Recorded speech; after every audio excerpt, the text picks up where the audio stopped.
안녕하세요. 가톨릭의대 성빈센트 병원 비뇨의학과의 최연섭입니다. 성적 활동에 의해서 옮겨지고 발전하고 치료를 요하는 이런 질환들을 성병이라고 하고, 공식적인 명칭은 성매개 감염이라고 되어 있습니다. 원인균과 또 발생 부위에 따라서 정말 많은 질환들을 생각을 해야 되는데요. 대표적인 것으로 매독, 임질, 클라미디아 이런 것들이 많이 유명해져 알려져 있고요. 콘딜로마라고 하는 인유두종 바이러스에 의한 종물 같은 것도 생길 수가 있고요. 또 성기에 물집이 잡히고 통증을 수반하는 헤르페스 감염도 성매개 감염의 일종입니다. 최근에 PCR 기법이 도입이 되면서 마이코플라즈마 제니탈리움이라는 성매개 감염도 확인이 되고 있고요. 피부에 기생하는 사면바리, 이런 질환들도 성매개 감염의 범주에 포함이 되어 있습니다. 일단 성접촉 이후에 생식기에 평소와 다른 분비물이 묻어난다든지, 통증이 생긴다든지, 물집이 잡힌다든지, 또는 궤양이 생긴다든지, 이런 증상의 변화가 있을 때 한 번 정도는 의심을 해보는 것이 당연지사겠죠. 성관계가 있은 지 약 한 달 이내에 성기 주변에 알 수 없는 궤양, 좀 쉽게 말하면 성기 쪽이 헐었다라는 걸 불편해 하셔서 병원에 오시는 분들이 있습니다. 통증이 심해서 오는다기보다는 이상한 게 만져지거나 헐어 있는 모양을 보고 걱정이 돼서 오시는데, 저희 비뇨의학과 의사들은 그런 성기 궤양 환자들을 보면 첫 번째로 의심을 하고 걱정을 하는 것이 혹시 매독의 초기 증상은 아닌가라고 생각을 하게 됩니다. 처음 매독에 노출된 경우에는 페니실린 240만 단위를 1회 주사하는 것으로 치료가 충분하다고 알려져 있습니다.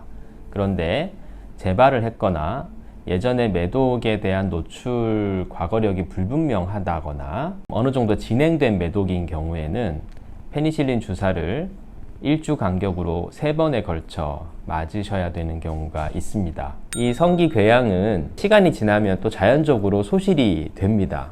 이게 저절로 치유가 된 것이 아니고, 성기 궤양이 시간이 지나서 자연 소실이 됨에 따라 매독균은 신체 깊은 곳으로 파고들어서 조기 매독에서 2기, 3기 매독으로 진행을 하는 과정에서 최초의 발현지였던 성기 궤양은 저절로 사라지는 현상을 보입니다. 그래서 어떤 특이적인 궤양 같은 것이 성기 주변에 생겼다고 한다면 그냥 방치하지 마시고 반드시 비뇨의학과 선생님들과 상담을 해보실 것을 추천을 드리겠습니다. 정확하게는 임균 감염이라고 하지요.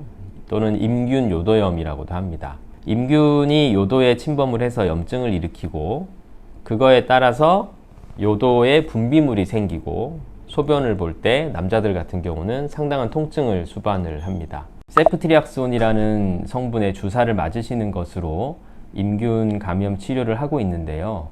예전에는 저용량 세프트리악손으로도 충분히 치료가 됐었지만, 최근에는 임균 내성이 점차 증가하면서 전 세계적으로 세프트리악손 고용량 주사제를 1회 맞으시는 것으로 진료 지침이 변경이 됐습니다. 분비물이 있기는 있는데 줄줄 흐를 정도는 아니고, 아침에 일어나면 팬티에 살짝 묻어있는 정도의 분비물이 계속 지속된다, 이런 말씀들을 많이 하시고요. 소변을 볼 때 통증이 있지는 않은데 또 그렇다고 해서 말끔한 느낌도 아니고 뭔가 찜찜한 느낌이 지속된다, 이런 현상들을 예전에는 비임균성 요도염이라고 불렀고, 최근에 PCR 검사들을 통해서 클라미디아나 마이코플라즈마 제니탈리움, 이런 질환들로 판명이 나고 있습니다. 먹는 약을 정확한 용량과 정확한 기간 동안 충분히 복용을 해주셔야 몸 안에서 그런 세균들이 완전히 제거가 됩니다. 사람 유두종 바이러스라고 하는 바이러스에 의해서 성접촉을 통해서 피부에서 피부로 옮겨 다니는 바이러스 질환인데요. 성기에 오돌도돌한 게 올라온다고 해서 병원을 찾아주시는 분들이 있습니다. 강조드리고 싶은 부분은 약 30% 정도는 아무 증상 없이도 이런 성매개 감염에 걸려 있는 분들이 많다는 겁니다. 무증상 또는 증상이 미약해서 불편함을 못 느끼시는 경우에 그 성매개 감염 질환이 계속 몸에 남아서 유착이나 또 만성염증 같은 것들에 의해서 정자 활동성이 떨어지거나 자궁외 임신이나 불임의 원인이 되기도 합니다.